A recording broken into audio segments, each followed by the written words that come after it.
So, we are kicking off our afternoon with a crucial topic on education.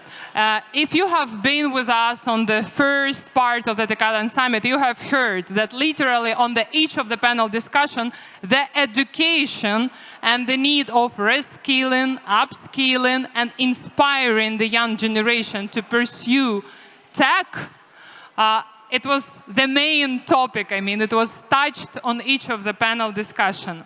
And we specifically will be focusing now our panel discussion on the challenges which we face with school shortages. And we would like to see how this impacts our tech community. This is something also very close to my heart, as I am leading the education working group within TechIsland.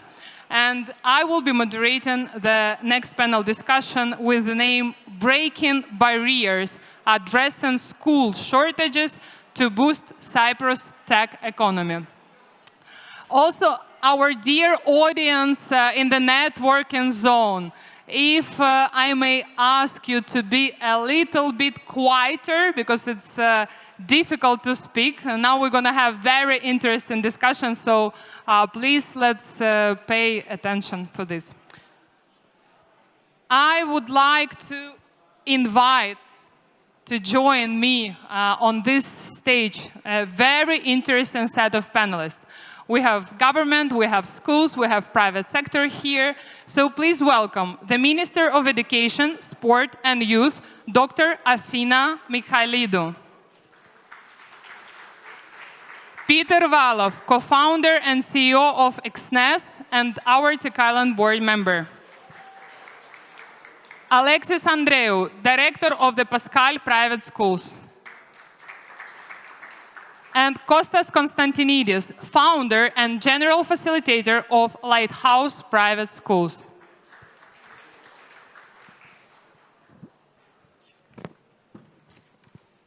Okay, I will start with a short introduction of the topic of our panel discussion. If you have been with us throughout the first section, and if you have been present on our KPMG report on the tech industry, you have seen how much tech industry is impacting an economy. And you have seen this exponential growth. And basically, for those who have not been with us, Cyprus and Cyprus ICT sector is now fourth in terms of the growth among the European members.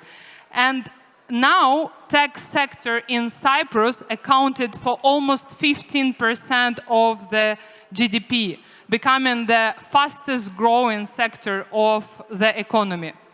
And yes, for sure, tech sector is relatively new field for the country. And of course, we're falling and we're filling the gap in expertise, and we're facing this gap. Our short-term strategy involves attracting top tech talent from abroad while simultaneously upskilling and reskilling the local talent. But of course, long-term, we should think on which education system we can bring for the youth and how to inspire younger generation to pursue tech.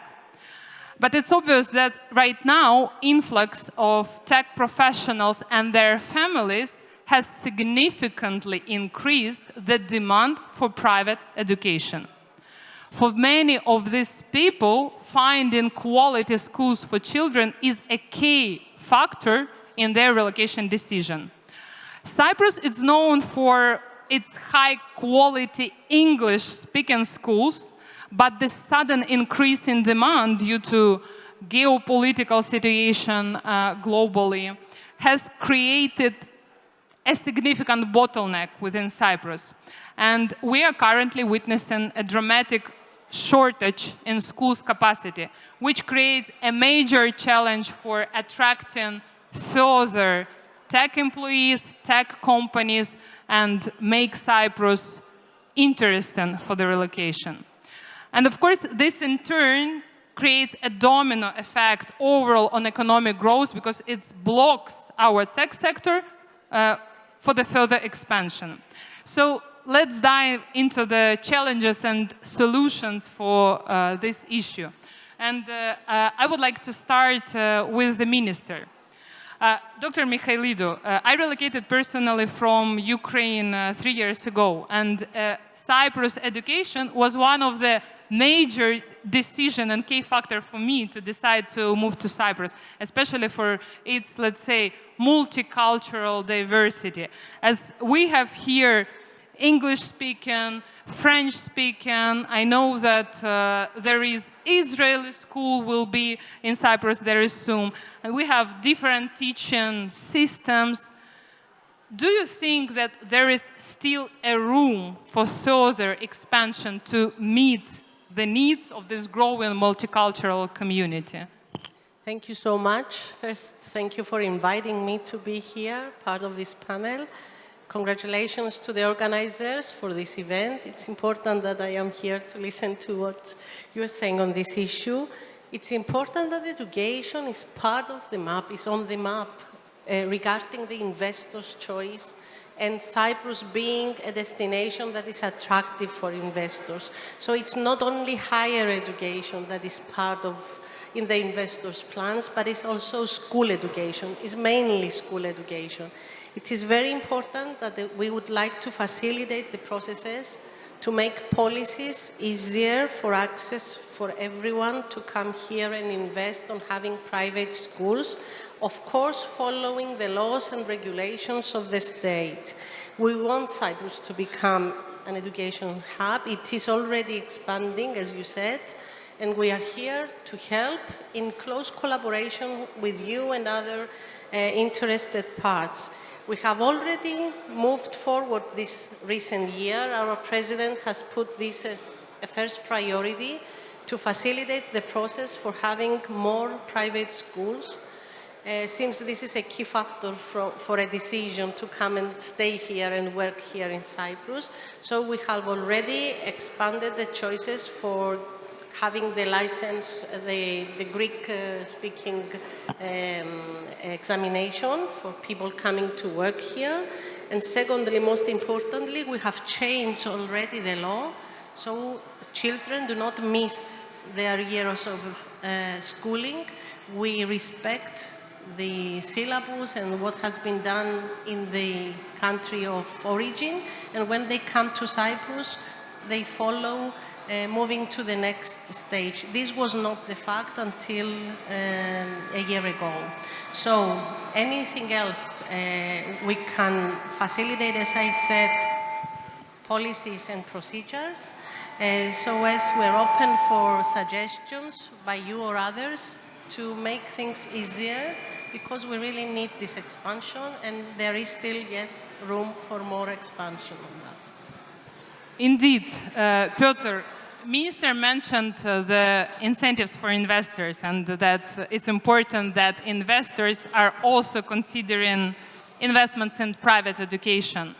I know that you had this idea of investing in private school, and you also represent one of the biggest tech company in Cyprus. So I'd like to ask you, let's say, two questions. Why it's so important for employees of the tech companies international private education, and also can you share a bit investors' perspective of what is lacking for you personally? What is blocking you from investments in private schools? Yes, I can talk behalf of the industry in some sense, as one of international company, but also representing TechIsland and other companies in that sense. So why international companies and people prefer private schools?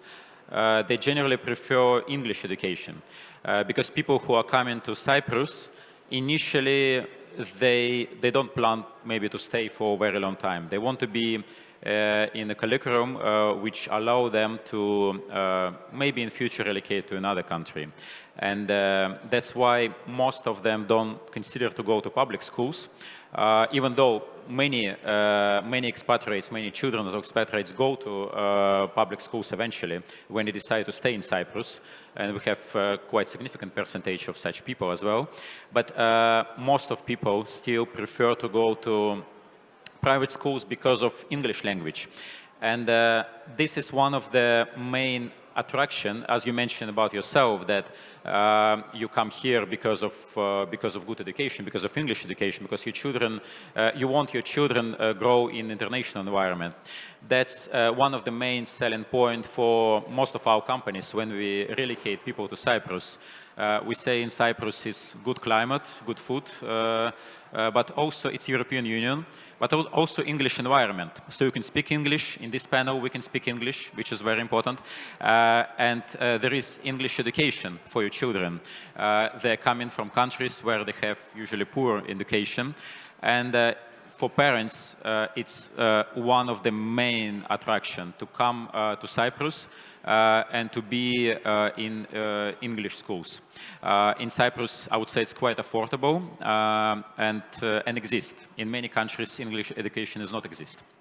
So it's very important to maintain English education, which mostly can be provided by private schools.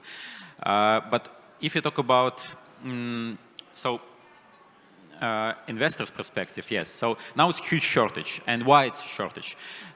Because from investment point of view, schools are not ready to scale up such fast.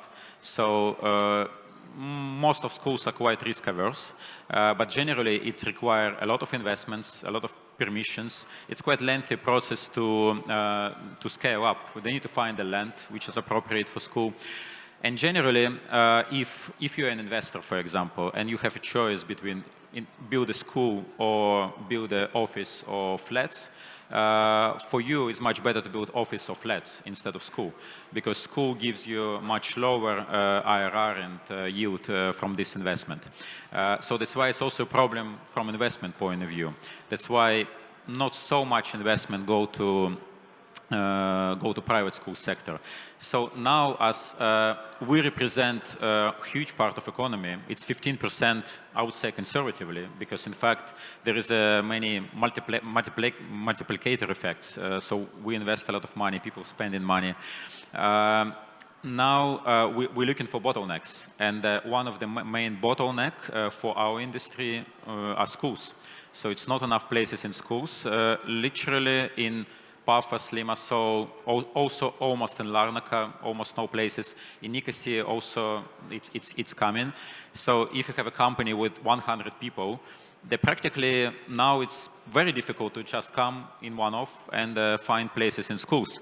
It's also affecting existing companies. So if you scale up, you need to employ more people, bring many people from abroad as well. If they cannot find schools, and we had such cases before, especially last year, when they come and there are no places in schools, and they go back.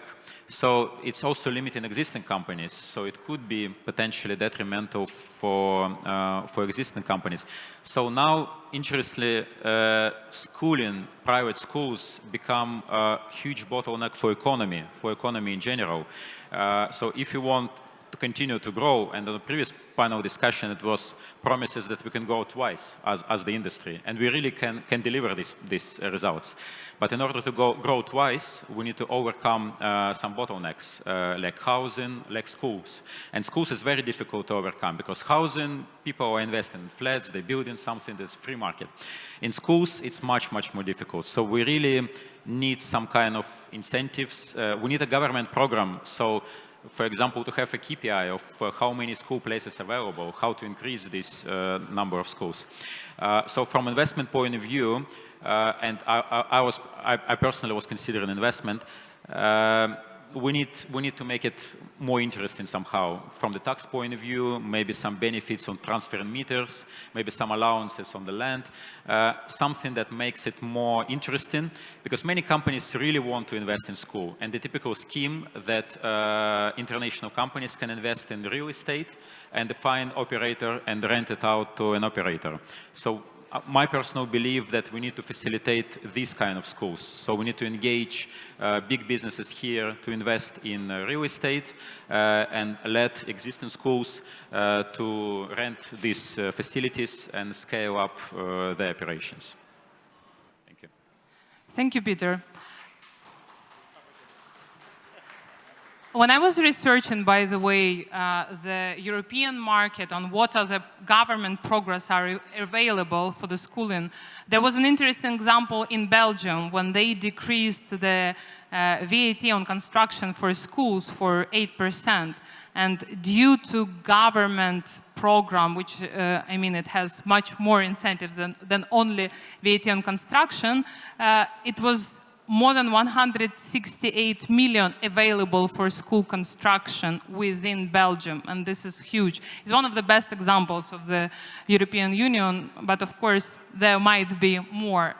Alexis, now the turn is yours. You have a presence all around Cyprus. Your school is expanding rapidly, I would say.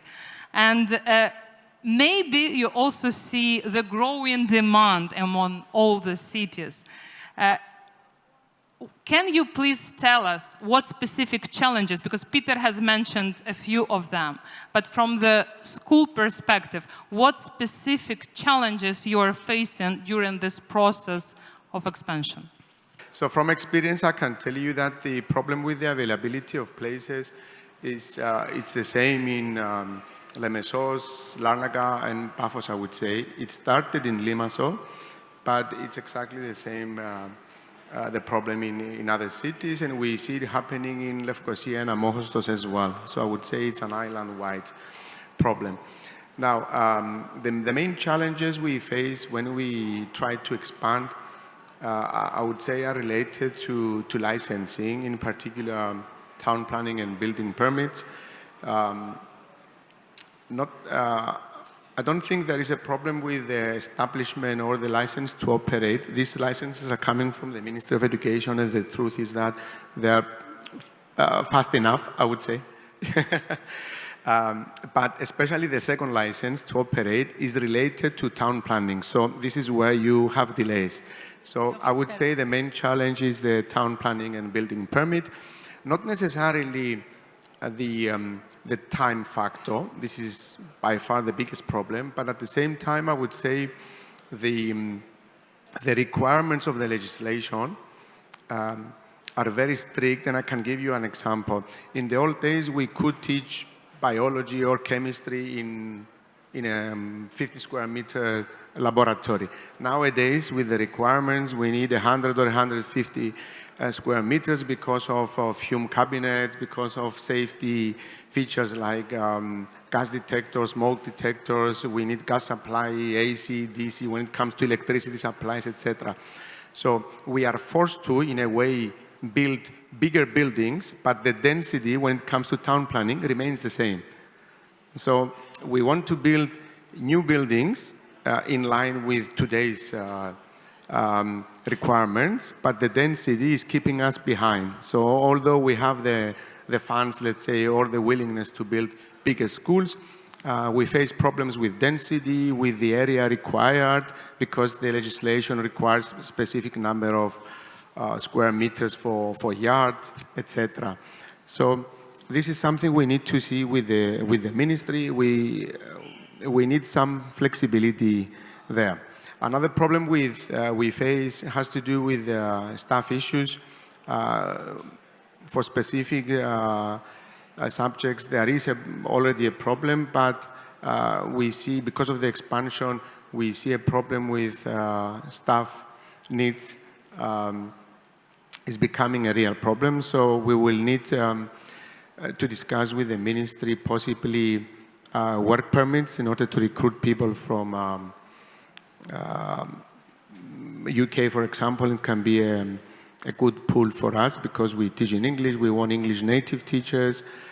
Don't forget the curriculum we deliver is mainly A-levels or the IB diploma program, so we need to recruit people who have experience with these programs. So more or less, these are the problems. As far as I know, because through the Association of Private Schools, we meet with the minister. The willingness is there, so it's a matter of making it happen. Thank you. It's a matter of time, procedures, and processes, right? Costa, you face similar challenges in terms of expansion, and you're also expanding right now with Lighthouse School. From your point of view, what measures can be taken to expand school without compromising the quality? Because this is what we all came for, right? The quality education, not just the places in the school. Exactly. Thanks for the invitation for TechIsland and you, Tatiana. I have a few points to make on this. When it comes to expanding schools without compromising quality, you have basically two choices. You either can build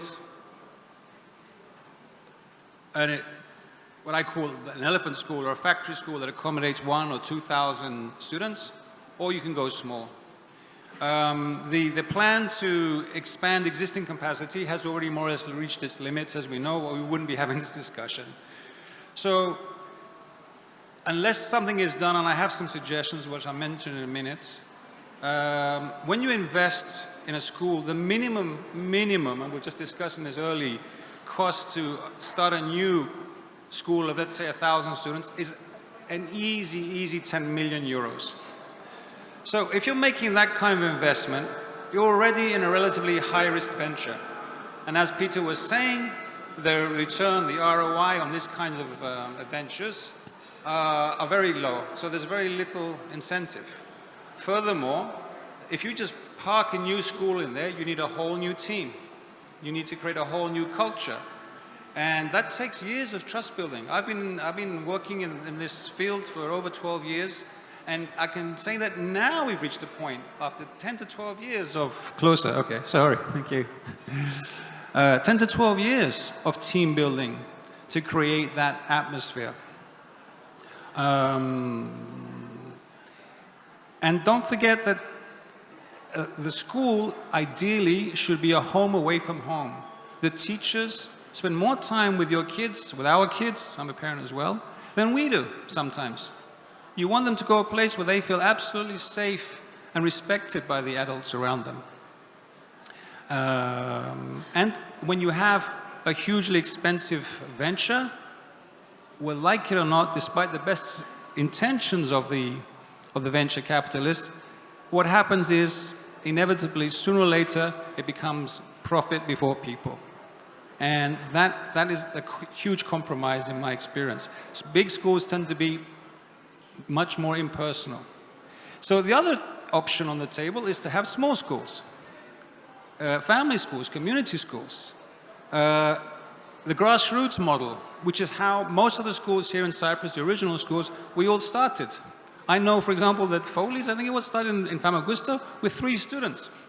We started with 5 10 years ago and grew little by little, room by room, teacher by teacher, family by family that we had for a long time and developed those kinds of intimate relationships. So anything that can be done to create these small schools is going to be a blessing.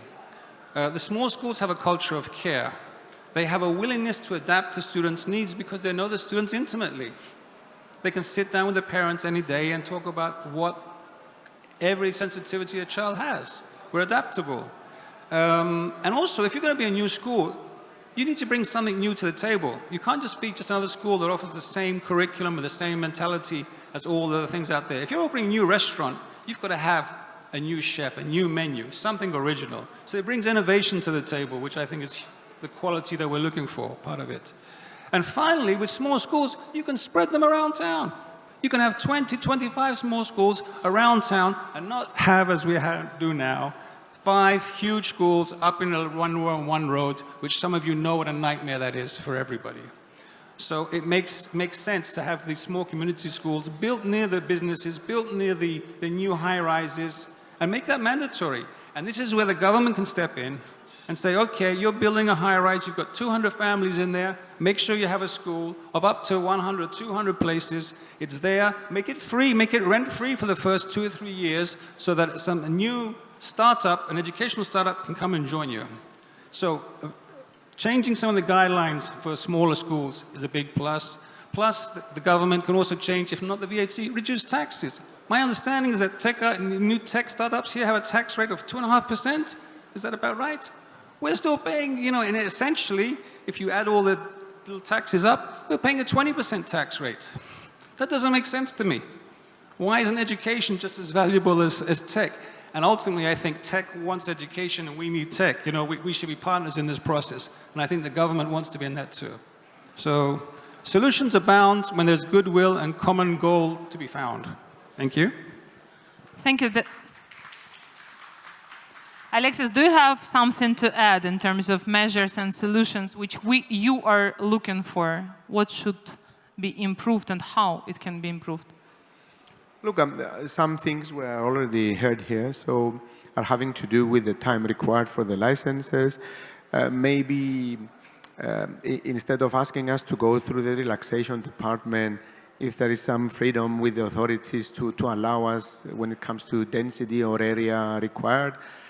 Again, with the VAT cost on the VAT on the construction cost, this is something, another measure maybe the government can consider. But I would say the main thing is here is to understand the problem and then create the relevant working groups. And I can tell you again from experience that when the ministry sees a problem, there is a willingness. I'm not here to support the minister, but we are working together. So I can tell you that we can solve this problem, and I'm glad this event is raising this matter. And so it's a matter of creating the relevant working groups, and we can find solutions. There is a variety of measures we can take, but we have to spend some time and narrow down to 4, 5, 6, which are practical and can be implemented fast. Thank you. Yes, basically, as Costa mentioned regarding the education, and when parents can sit together with the school, everyone needs to sit together, right, and brainstorm on how we can evolve and how we can solve our bottlenecks. And I'm glad that it's been second year when we are all together, tech industry, with the schooling community, sharing the table and raising the issues and common pains and possible solutions on how we can, as tech industry, support and what is the need from the school. Petr, from your point of view, how tech sector can support the education sector to expand, and also how this shortage affecting the ability of international companies to relocate? But I think I already mentioned that first of all we can help with demand, for sure. Schools need demand, and we can supply you with many children. So it's talking from the business point of view, we can support you. From investment point of view as well, and there are many companies who already either consider or already start doing that. So I think it's very straightforward from the international business community, from IT business community. Generally, we cannot solve this problem because we do different business. But we definitely can help. We can cooperate. We can cooperate in the education as well. So we can cooperate to maybe feed some programs together, especially in the STEM area, in programming, in maybe related to business, because we have know-how expertise here in Cyprus, and actually we have quite good companies here. Some of companies are the best in the field, so we can definitely help you if you allow us to at least maybe inspire children to be IT engineers, to be marketologists, to go to IT sector in general. And of course, we're happy to provide job places for for those children when they grow up. Apprenticeship as well. So many things we can do if you have proper cooperation. And we already do this cooperation. We do this cooperation from an investment point of view. We definitely cooperate in terms of bringing children here. We start in cooperation in the making some lections to children. So we are open to help, and we actually need that. So we need cooperation between IT sector and schooling sector, and we need together much more than we used to do before. Thank you. Dr. Michaelidou, we brought a lot of issues and possible solutions, and I think it's clear that appropriate steps and so the collaboration between schools, tech sector, education sector, we really can sit together and create the roadmap for Cyprus to become an educational hub. What are your thoughts on the points which are raised, and do you think we can really do something with that and attract more investors in the private education? Because we see and understand that private English education is essential for the expatriates. Yes, as I said before, it is a major aim and objective of this government to facilitate processes, make things easier for investors regarding education. As we heard before, it's not only Ministry of Education that is involved in this, but also other ministries. But we have a collaboration among us, between us. So as there is a roadmap, what to follow and how to be in close collaboration with investors so as to have better solutions in the near future. The other important thing is more educational. Collaboration between the tech industry and the education sector is a must in both public and private sector. So we can significantly enhance quality in education if we make things better between us. I mean, we can foster strong partnerships with the tech industry by offering students internships, for example. We may also enhance project-based learning, which is one of our major issues in state schools. Another form of partnership would be to establish mentorship programs, as mentioned before. And of course, we are here to facilitate processes in order to have mutual benefits and in order to have this openness that we need, both in local educational system and the tech companies. So tech companies can offer workshops and certification programs. They can collaborate with us, offering in-service training programs for our teachers. And we really need to benefit from all this and make use of the workforce, the local workforce, if needed. For example, our teachers are waiting for many years in order to be appointed in schools, and they have English language as their first or their second language, very good quality teaching English. So we have many issues and many doors to open, being on the same table and discussing this and finding solutions. Thank you. If I may, we also, as we have 9 minutes left, and we also have the questions from the audience. To gaining and retaining a license to operate, how does the state maintain quality of the curriculum? Is there a plan to rate schools? There is no plan to rate schools, but there is already mechanisms for evaluation, school evaluation, not only for our schools, Cyprus schools, but for private schools as well. There is a committee which takes care of this, and the issue there is to ensure quality. We don't interfere in the curriculum. I know that this is depending on the school, on each private school, but we make sure that the rules are there and there is a quality issue all the way. Yes, and if we are going back to the quality and, let's say, future of education and how tech sector can help education system, we have shared a lot of discussions with these gentlemen regarding the future of education. And Costa, you have very interesting vision about this AI-enabled education. We recently had the panel discussion on the AI. So it's really interesting to hear about it. How can tech industry further, I don't know, support in achieving the vision of AI-enabled education and keeping quality part more? Okay, I'll attempt to answer that. To do that justice, though, Tatiana, we need to ask some core questions. And the first one sounds easy enough. What is education? And on one hand, I think we all know, but if you actually try to put it into words, it becomes much more complex. But I've tried to do it justice. And for me, education is an organic, ever-changing, always incomplete, dynamic process of learning that no one can fully understand, define, or control. So with this in mind, the question becomes, what is the optimal education? Should education be a means to an end or an end in itself? Is it a tool or a goal? And who is the central player in this process? The teacher, the student, the ministry, or the parents?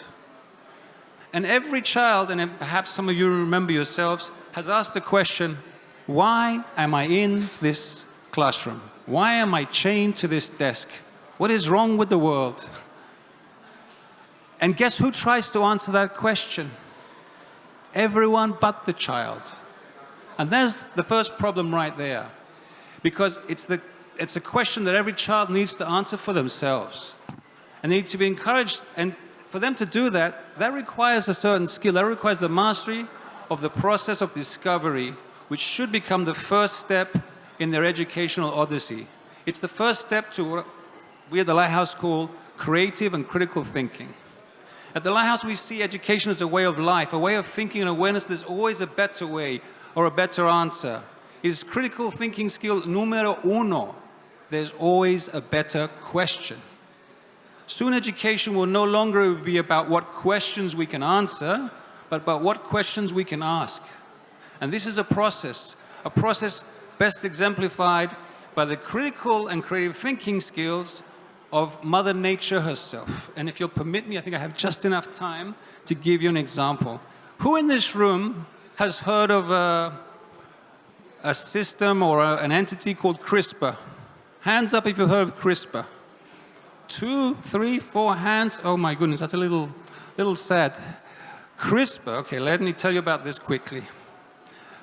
There's a species of E. coli bacteria that is continually being invaded by various viruses. So it had to find a way to distinguish between the good guys and the bad guys. So this little bacteria invents a system by which it can go into the DNA of the invading viruses that it doesn't like, cut out a piece of their DNA, and incorporate that DNA into its own DNA. This is an amazing accomplishment, right? So now it knows to easily recognize and protect itself from the bad guys.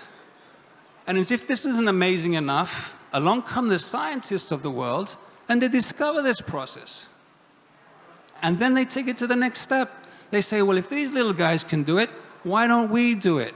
Why don't we take out the faulty genes in our bodies and put in the healthy genes? And if any of you know of any genetic disorders, being born blind or deaf, or that there's 1,000 diseases that are genetically created, we can cure those now thanks to this little bacteria and thanks to the scientists that have been able to discover this. This is the CRISPR technology that if you research it, it's mind-blowing.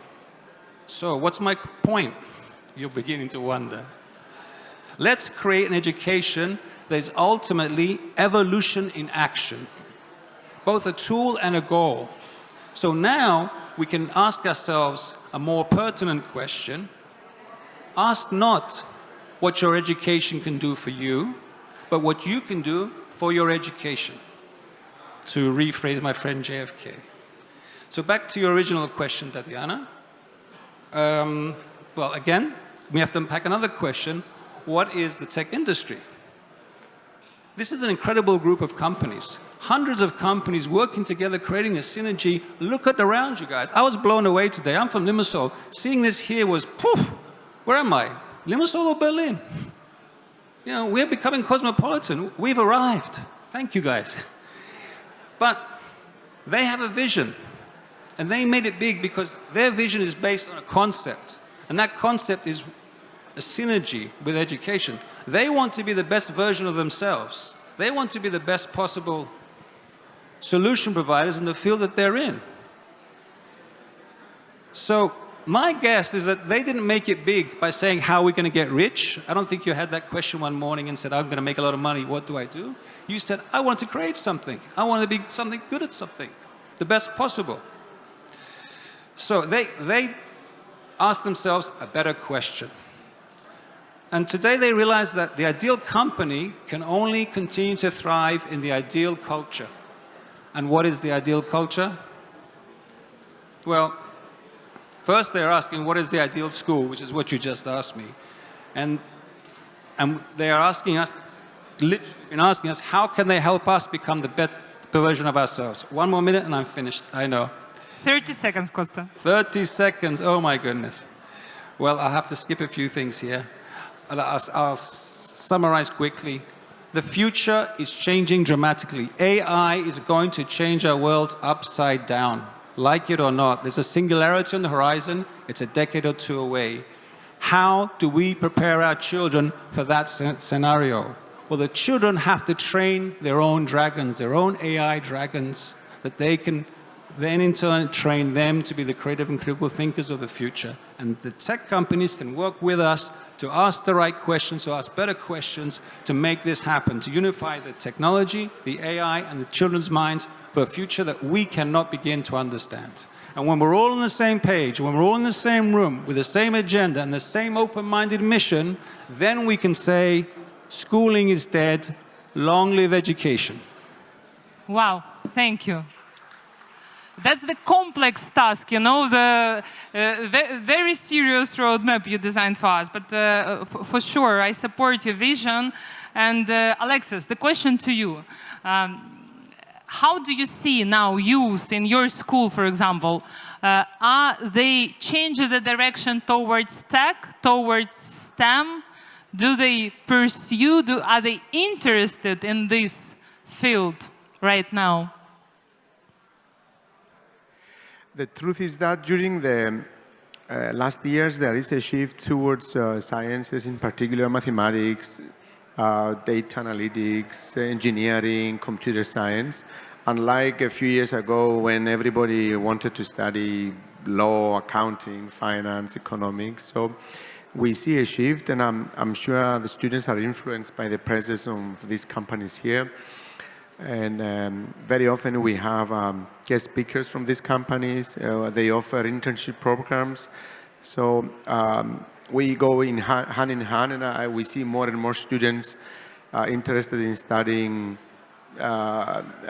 something related to the tech industry. So yeah, that's the case. We have interesting question from our audience. As we're discussing schools here, but we have a question about homeschooling. Homeschooling is widely popular in many European countries. Cyprus doesn't allow homeschooling. Maybe it's good time to rethink?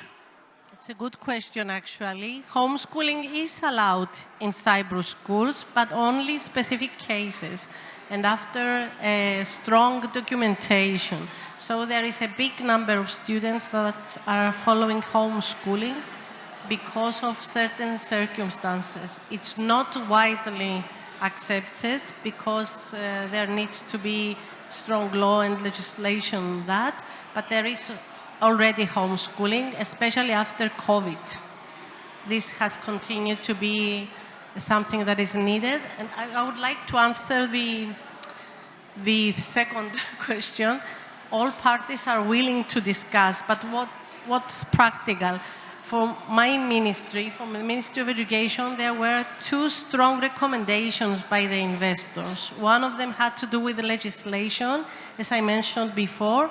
It didn't allow people to come here and let their children follow their studies after the completion of some years in their origin country. Now this is changed since a few months ago. They can follow the flow despite their age.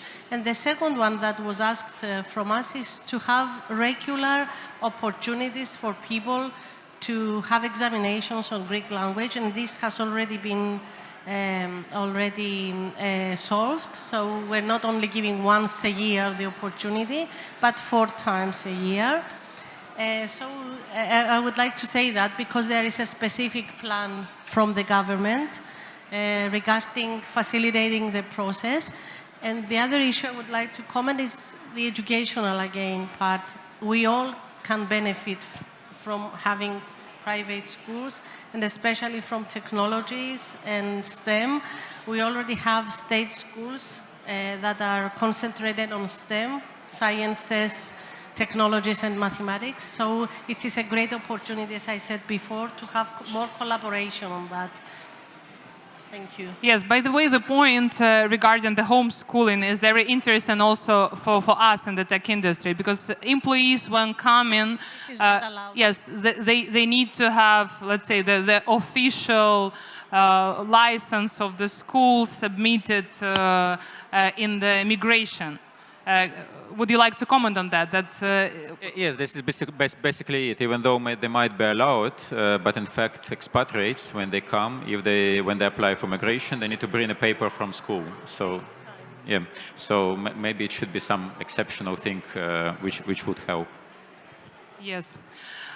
We have some other questions, but I would like to propose to move it for the networking part, as we already finished our panel discussion. Maybe if someone wants to say some closing remarks, feel free. If not, we're good to go. Thank you so much, Minister. Thank you, gentlemen.